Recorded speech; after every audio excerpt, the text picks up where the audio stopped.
Hello বন্ধুরা, আমি মাম্পি। আর মাম্পি রন্ধনশালায় জানাই তোমাদের সকলকে স্বাগত। আশা করি তোমরা সকলে খুব ভালো আছো আর আমিও খুব ভালো আছি। আমার আজকের রেসিপি হচ্ছে আলু ফুলকপি দিয়ে তেলাপিয়া মাছের ঝোল। এই রকম ভাবে আলু ফুলকপি দিয়ে মাছের পাতলা ঝোল বানালে গরম গরম ভাতের সাথে সেটা খেতে কিন্তু সত্যিই দারুণ লাগে। তাহলে বন্ধুরা স্কিপ না করে ভিডিওটা দেখো, আশা করছি তোমাদের ভালো লাগবে। আর আমার রেসিপিটা আজকে ভালো লেগে থাকলে একটা লাইক করার অনুরোধ রাখলাম।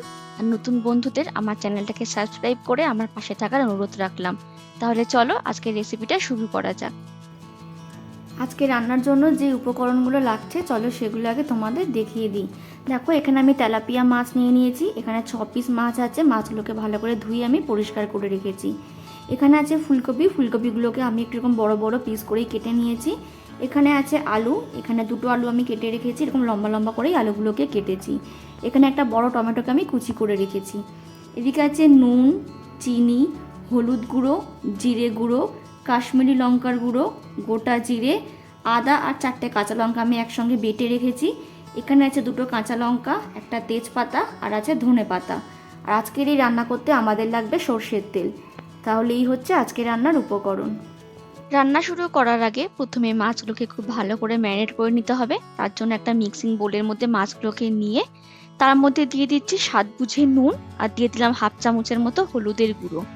এরপর খুব ভালো করে হাত দিয়ে প্রতিটা মাছের মধ্যে নুন হলুদটাকে মাখিয়ে নেব, যেন প্রতিটা মাছের মধ্যে নুন হলুদ খুব ভালোভাবে মাখানো হয়। মাছগুলো নুন হলুদ দিয়ে ম্যারিনেট করা হয়ে গেলে এবার এটা পাশে রেখে দিয়ে ওভেনের মধ্যে একটা কড়াই বসিয়ে দিয়েছি। আর তার মধ্যে দিয়ে দিচ্ছি বেশ খানিকটা পরিষ্কার জল। এবার জলটা একটু হালকা গরম হয়ে গেলে এর মধ্যে দিয়ে দিচ্ছি 1/2 চামচের মতো নুন। তারপর খুন্তি দিয়ে খুব ভালো করে জলের সাথে নুনটাকে মিশিয়ে নিয়ে এর মধ্যে দিয়ে দিচ্ছি ধুয়ে রাখা ফুলকপির টুকরোগুলো। এবার খুন্তি দিয়ে ফুলকপিগুলোকে নুন জলের মধ্যে একটু নাড়িয়ে চাড়িয়ে নিয়ে 5-6 মিনিটের জন্য একটু ভাপিয়ে নেব। এইভাবে ফুলকপি রান্না করার আগে যদি কিছুক্ষণ সময় নিয়ে একটু ভাপিয়ে নেওয়া হয়, তাহলে ফুলকপির মধ্যে যদি কোনো পোকা থাকে সেগুলো বেরিয়ে যাবে। আর তাছাড়াও ফুলকপি খেলে যাদের গ্যাসের প্রবলেম হয় সে গ্যাস হওয়ার সম্ভাবনাও কিন্তু অনেকটা কমে যায়। আমি এখানে 5-6 মিনিটের মতো ফুলকপিগুলোকে ভালো করে ভাপিয়ে নিয়ে এবার এটাকে নামিয়ে নিয়ে জল ঝরিয়ে নেব। এরপর ওভেনের ওপর একটা ফ্রাই প্যান বসিয়ে দিয়েছি মাছগুলোকে ভেজে নেওয়ার জন্য। প্যানটা ভালো করে গরম করে নিয়ে এখানে দিয়ে দিলাম সর্ষের তেল। তেলটা খুব ভালোভাবে গরম হয়ে গেলে তেলটাকে একটু ভালো করে স্প্রেড করে নিয়ে এর মধ্যে আবার একটা একটা করে মাছ দিয়ে খুব ভালো করে ভেজে নিতে হবে। তবে সব মাছ কিন্তু একসঙ্গে ভাজতে যাবে না, তাতে মাছগুলো ভেঙে যেতে পারে। এখানে নিজেদের সুবিধা অনুযায়ী ব্যাচ ওয়াইজ মাছগুলোকে অল্প অল্প করে দিয়ে ভেজে নিতে হবে। আমি প্রথমে 3টে পিস ভেজে নিচ্ছি। 1.5-2 মিনিট মাছের একটা সাইড ভাজা হয়ে গেলে আলতো হাতে মাছের অপর পিঠটাকে উল্টে দিয়ে 2 পিঠই এবার খুব ভালো করে ভেজে নেব। এইভাবে উল্টে পাল্টে মাছের 2 পিঠই ভালোভাবে ভাজা হয়ে গেলে এবার মাছগুলোকে তেল থেকে ছেঁকে অন্য একটা পাত্রের মধ্যে তুলে রাখবো। ঠিক একই রকম ভাবে পরের মাছগুলোকেও ভেজে নিতে হবে। সমস্ত মাছ ভাজা হয়ে গেলে এবার আমি ওভেনের মধ্যে একটা কড়াই বসিয়ে দিয়েছি। এর মধ্যে আমি সম্পূর্ণ রান্নাটা এবার করব। তারপর কড়াইটা ভালো করে গরম হয়ে গেলে প্যানের মধ্যে যে মাছ ভাজার তেলটা ছিল সেই তেলটা আমি এখানে ঢেলে দিলাম। আর তার সাথে আরো খানিকটা তেল দিয়ে দিলাম। তেল ভালোভাবে গরম হয়ে গেলে এবার এর মধ্যে দিয়ে দিচ্ছি সামান্য একটুখানি নুন আর সামান্য একটুখানি হলুদের গুঁড়ো। তারপর খুব ভালো করে তেলের মধ্যে নুন হলুদটাকে মিশিয়ে নিয়ে এখানে দিয়ে দেবো ভাপিয়ে রাখা ফুলকপির টুকরোগুলো। এরপর ভালো করে নেড়ে ছেড়ে ফুলকপিগুলোকে ভালো করে একটু ভেজে নেব। তবে ফুলকপি ভাজার সময় কিন্তু ওভেনের ফ্লেমটাকে মিডিয়ামে রেখে ভাজতে হবে, তা না হলে কিন্তু ফুলকপিগুলো ভাজা হবে না ঠিক করে, অথচ তেলটা কিন্তু সম্পূর্ণ টেনে নেবে। তাই অল্প আঁচেই ফুলকপিগুলোকে একটু লাল লাল করে ভেজে নিতে হবে। এইদিকে দেখো, কিছুক্ষণ সময় ধরে ফুলকপিগুলোকে আমি একটু লাল লাল করে ভেজে নিয়েছি, এর থেকে বেশি আর ভাজবো না। এবার প্রতিটা ফুলকপির টুকরোকে আমি তেল থেকে ছেঁকে নিয়ে অন্য একটা পাত্রের মধ্যে তুলে রাখবো। সমস্ত ফুলকপিগুলো তুলে নিয়ে যেটুকু তেল আছে ওই তেলের মধ্যে আমি দিয়ে দিচ্ছি কেটে রাখা আলু। আর তার মধ্যে দিচ্ছি স্বাদ মতো নুন আর সামান্য একটুখানি হলুদের গুঁড়ো। তারপর নেড়ে চেড়ে ভালো করে একই রকম ভাবে আলুগুলোকে একটু লাল লাল করে ভেজে নেব। কিছুক্ষণ ভাজার পর আলুগুলোর গায়ে যখন লালচে রং ধরা শুরু করবে তখন এগুলোকে তুলে নিয়ে অন্য একটা পাত্রের মধ্যে রেখে দেব।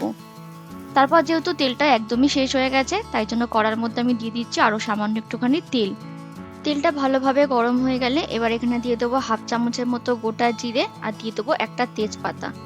তারপর কয়েক সেকেন্ড নেড়ে চেড়ে ফোড়নটাকে একটু ভালো করে ভেজে নেব।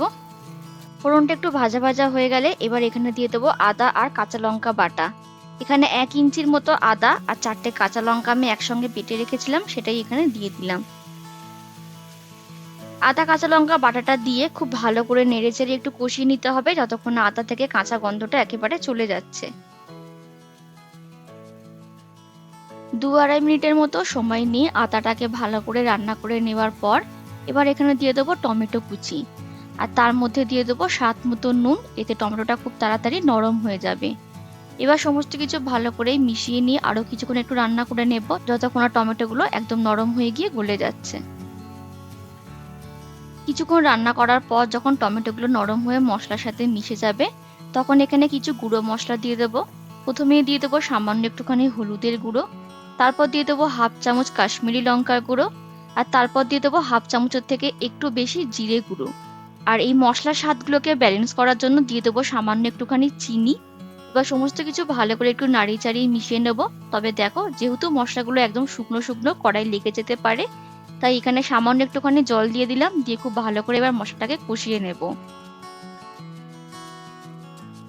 2 মিনিটের মতো সময় নিয়ে মশলাটা খুব ভালো করে কষিয়ে নেওয়ার পর এবার এখানে দিয়ে দেবো আগে থেকে ভেজে রাখা আলু আর ফুলকপির টুকরোগুলো।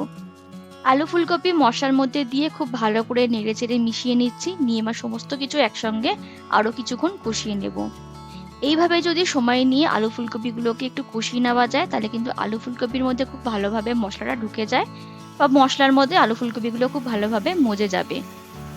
এই রেসিপিটা আমি তেলাপিয়া মাছ দিয়ে করলেও তোমরা কিন্তু অন্য কোনো মাছ দিয়েও করতে পারো, যেমন রুই মাছ, কাতলা মাছ। এই মাছগুলো দিয়ে করলেও কিন্তু একই রকম খেতে ভালো লাগে। 3-4 মিনিটের মতো সময় নিয়ে মশলার সাথে আলু ফুলকপিগুলোকে খুব ভালো করে আমি কষিয়ে নিয়েছি। আর দেখতেই পাচ্ছ আস্তে আস্তে কিন্তু তেলটা ছেড়ে দিয়েছে, আর মশলাটা কিন্তু একদম শুকিয়ে গেছে। এবার আমি এর মধ্যে দিয়ে দেবো জল। নিচেতে প্রয়োজন অনুযায়ী এখানে জলটা দিয়ে দিতে হবে, যে যেরকম ঝোল খেতে পছন্দ করবে সেই বুঝে জলটা এখানে দিয়ে দিতে হবে।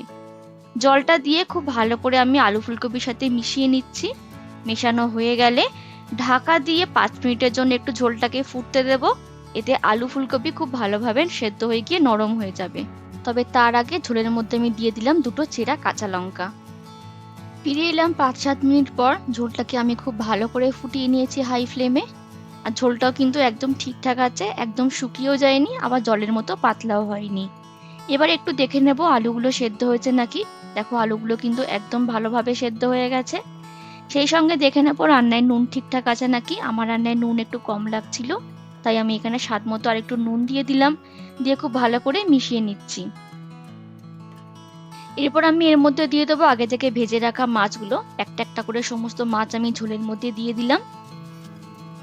তারপর আলতো হাতে খুন্তি দিয়ে মাছগুলোকে আমি একটু ঝোলের মধ্যে ডুবিয়ে ডুবিয়ে দিচ্ছি।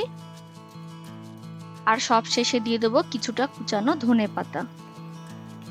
ধনেপাতাগুলো একটু ঝোলের মধ্যে চারিদিকে ছড়িয়ে দিয়ে ঢাকা দিয়ে আরো 1-1.5 মিনিটের মতো একটু ফুটিয়ে নেব। 1-1.5 মিনিট সময় নিয়ে ঝোলটাকে খুব ভালো করে আমি ফুটিয়ে নিয়েছি। আমার আজকের রেসিপি আলু ফুলকপি দিয়ে তেলাপিয়া মাছের পাতলা ঝোল কিন্তু একদম তৈরি হয়ে গেছে। তাহলে চলো বন্ধুরা, এটাকে এবার আমি নামিয়ে নিই। তাহলে বন্ধুরা, এই হচ্ছে আমার আজকের রেসিপি আলু ফুলকপি দিয়ে তেলাপিয়া মাছের পাতলা ঝোল। এটা কিন্তু পরিবেশনের জন্য একদম তৈরি হয়ে গেছে। তাহলে বন্ধুরা, আশা করছি আমার আজকের ভিডিওটা তোমাদের ভালো লেগেছে। তাহলে দেখা হবে এইরকম একটা ভিন্ন স্বাদের রেসিপি নিয়ে অন্য কোনো একটা দিন। আজকের মতো টাটা।